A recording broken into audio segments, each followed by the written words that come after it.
Our management of dislocations and labral tears associated with these dislocations really depends on patient factors like age and the sports that they play, tear patterns, and we nuance that out on a patient and case-by-case basis.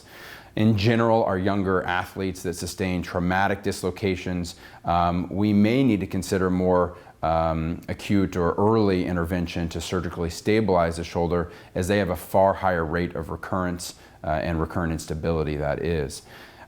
Whereas for our older population, 40, 50 and older, one of our concerns is actually associated injuries with the dislocation and less so about the labral tears that have been sustained in that injury. And so, for instance, we're worried about rotator cuff tears, and if one has sustained a rotator cuff tear, that actually may dominate our discussion on how to manage it, as opposed to the labral tears and recurrent instability or dislocation. I normally begin the management of dislocations for both young and older patients with a period of immobilization,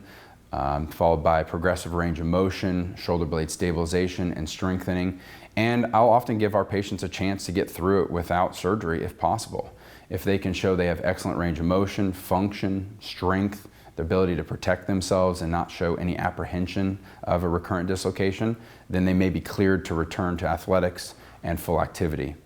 In the event they sustain a second dislocation, at that point in time, I'm going to be far more aggressive in recommending surgical reconstruction and management, because there are significant issues with recurrent shoulder dislocations, and that it can damage the surrounding cartilage, leading to a higher rate and risk of arthritis. It can damage the neurovascular structures, which are running in the front of the shoulder, and can result in bone loss, which can very much complicate future attempts at reconstruction and may even require bone transfers in order to help augment the soft tissue stabilization of the procedure to get a successful and stable shoulder long term.